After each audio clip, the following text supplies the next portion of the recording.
joining us now. Friend of ours. Always enjoy my conversations with this man. He is, of course, the former general manager of both the New Orleans Saints and the Miami Dolphins. He is our friend, Mr. Randy Mueller, and he's back with us now here on GCR. Randy, it's Glenn and Paul. It's great to chat with you as always, sir. Thank you for taking the time for us this morning.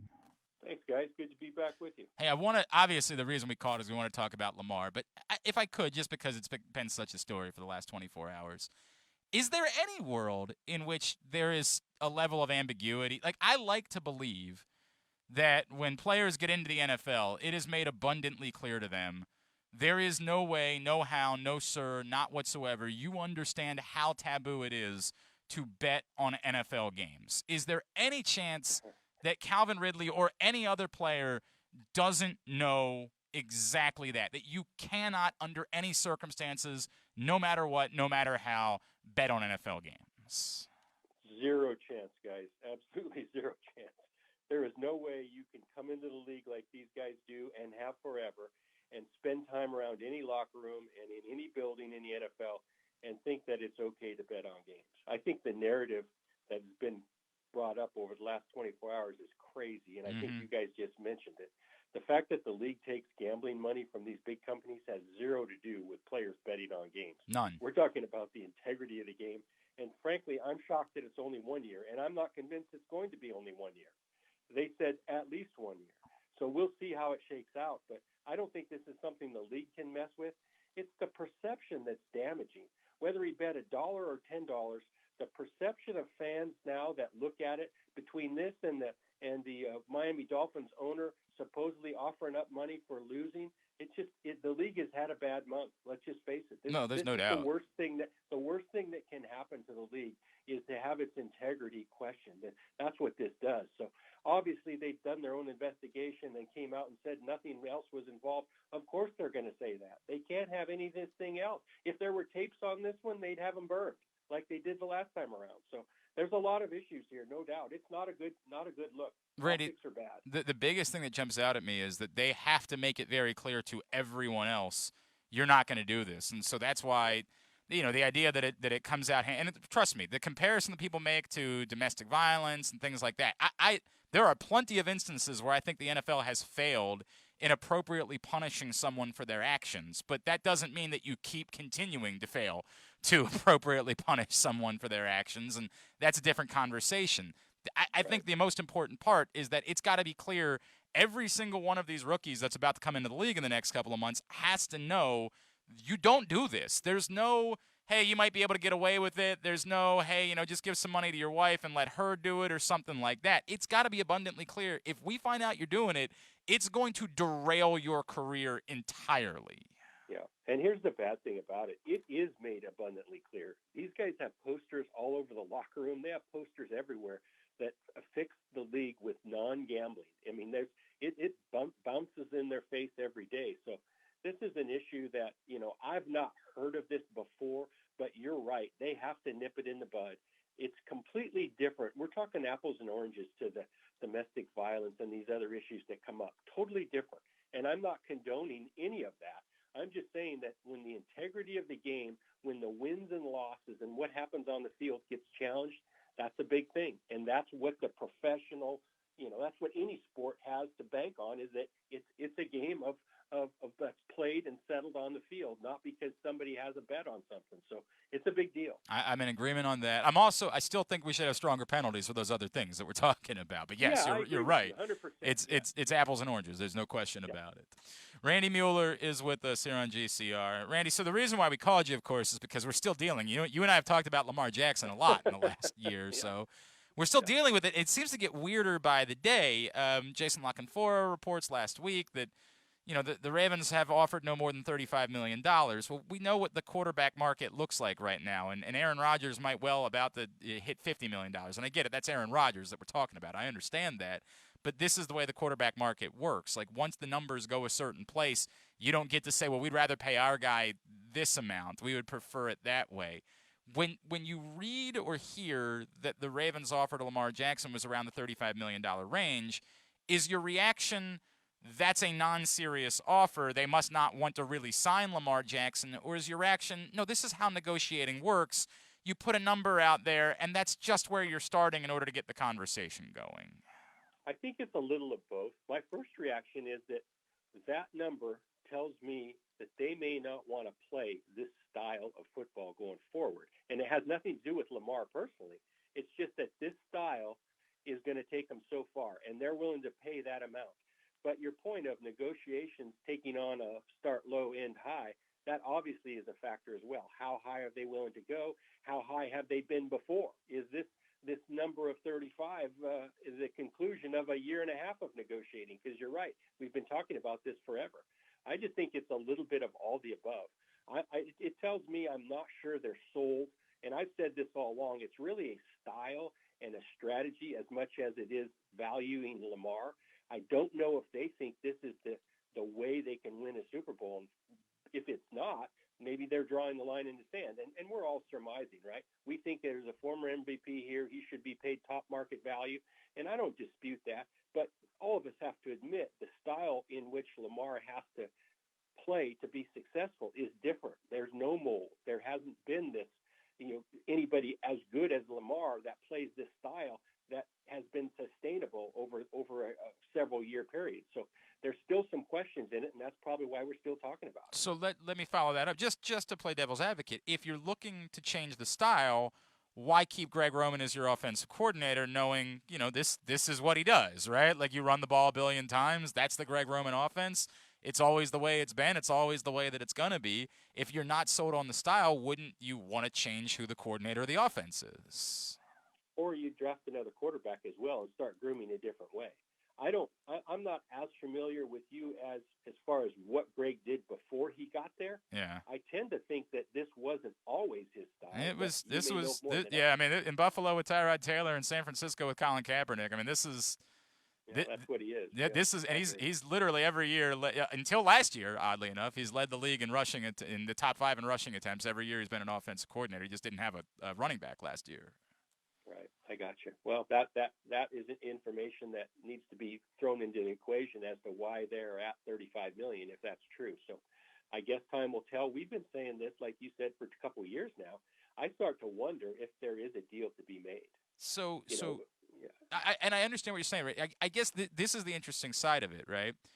Lamar is somebody is putting out there. Lamar is willing to go, to 2 franchise tags in order to try to get this done, and it feels to me like that's his way of saying, let's go ahead and skip. Let's skip to the part where if you're willing to pay me the amount that it's going to cost on a franchise tag, then we know that's what you think I'm worth. So let's skip ahead to that, and you just go ahead and give me that in annual average value on the contract. And I guess the follow-up question would be, if the Ravens are willing to franchise tag him next season, we know what the number is going to be. It's not going to be $30 million, and it's all going to come off the cap in 1 year. If you're willing to do that, why aren't you better off just going ahead and giving that number now and trying to give yourself some cap flexibility in the process? Well, from the Ravens' point of view, that's probably about guarantees. If these are the facts that are in front of us. On a 1 year or franchise number, yes, it's a big cap number, which does eat up some cap, and there are some teams that do want to eat up cap, but it also reduces the guarantees. If he signs a longer-term deal at that number, there'll be $70, $80, $90 million guaranteed. So maybe that's the part of it that they're balking at, the longevity of a deal that would tie them to him for long term, and maybe there's some question if this is sustainable or not. Hey, we all know Lamar plays recklessly, and that's what makes him good. Maybe there's some question there as to a long-term deal being feasible based on just the durability factor in the way Lamar plays. Again, being fair to Lamar, he's done an unbelievable job of avoiding the big hits, like an unreal job of avoiding those types of big hits downfield. And, of course, when he got hurt last year, it was on a pass play, right? It wasn't on a running play. So just in for the reason of full disclosure, I just want to make sure we say that. If you're Lamar Jackson and the Ravens are completely unwilling to do this, wouldn't you demand a trade at some point, Randy? Wouldn't you walk in and say, I'm not just going to play along with your game. This is about as quarterback needy as we've ever seen the NFL. I mean, there's maybe 10, 12 teams tops that feel really good about their quarterback position going into next year. There's closer to 10 teams that have no idea what their quarterback situation is going to be like next year. If you're Lamar Jackson and they're dragging their feet and it doesn't appear as though they are inclined to want to sign you long term, wouldn't you want to demand a trade looking at the quarterback market at the moment? Well, I think a trade would make maybe sense financially. I guess the next question is, does it make sense football wise? We know Lamar plays different. We know his scheme has to be a little different for his skill set to shine. That seems to me like a great fit with what you just said about Greg with Roman. Right. I mean, that is what it is. It seems like a fit, but I don't know. I think, hey, I drafted a guy in Seattle, Walter Jones, who played on a franchise tag. It seemed like endlessly, year after year after year, and he just kept betting on himself.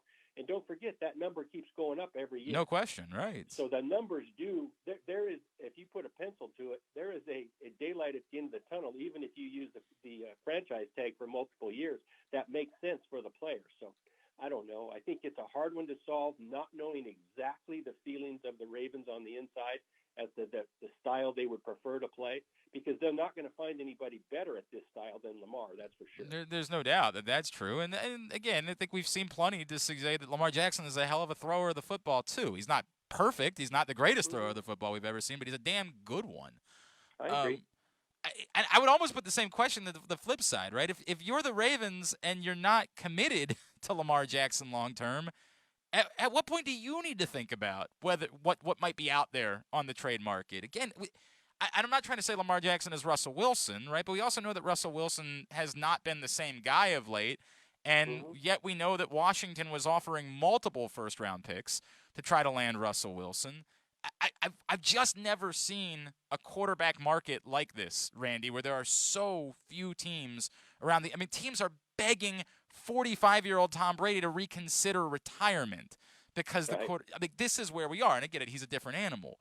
But if you're the Ravens at some point, if you're not committed long term, wouldn't you also be wise to say, man, could we come away with a 3 first-round picks? Could we come away with something that more than recoups value if we're not really interested in paying long term what it's going to cost to get Lamar Jackson anyway? Well, I think that the quarterback market is complicated for sure, and I don't think it's as simple as someone giving 3 first-round picks. First-round picks are no guarantee to be replaced, to replace what you have. So it's like in the Russell Wilson case. You mentioned the Commanders offering a package. Because there's no quarterback option coming in return, I don't think the Seahawks would take 5 first-round picks. Right. They don't want to take a step back. So you've got to give them an option.